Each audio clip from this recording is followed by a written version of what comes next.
Ayan, kakatapos lang nating magbalot. Bunga ng apple guava. Ayan. Namumunga na sila. Isa at namumunga. Wala pa to.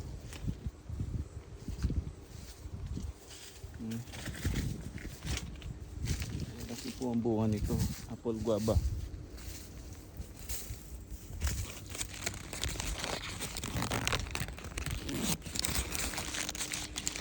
Ito pipitasin na ito kaya hindi ko nagbabalutin.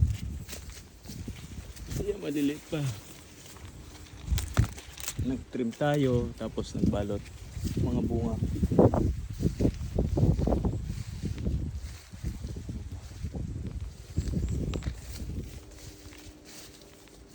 Apple guava.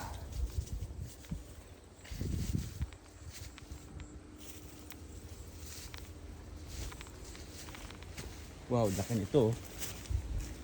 Halos mabali-bali na isa nga sa bigat. Ayan po, ganda.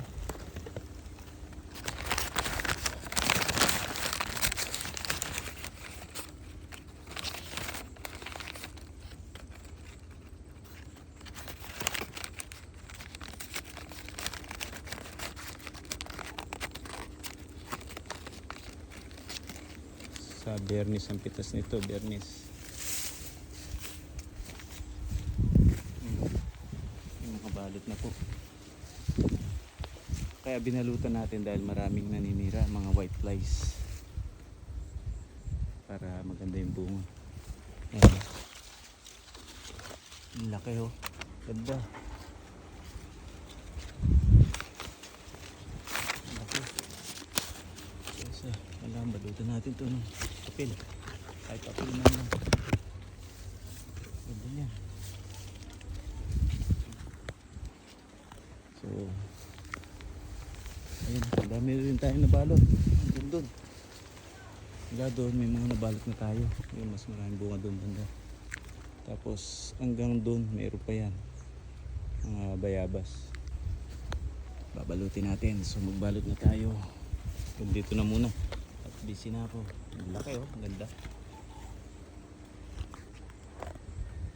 Ito po, nagkakalaga o tumitimbang ng 1 kilo mahigit ang 2 piraso.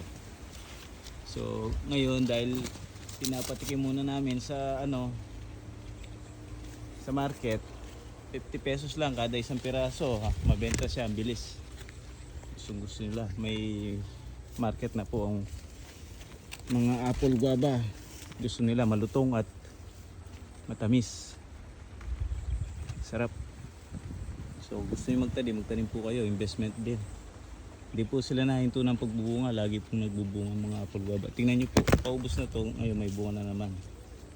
May bunga na naman sila, oh. Daming bunga. Ang lilit lang. Maliit na puno, pero maraming bunga, lumalaki. Tingnan nyo po, ang puno, ito lang.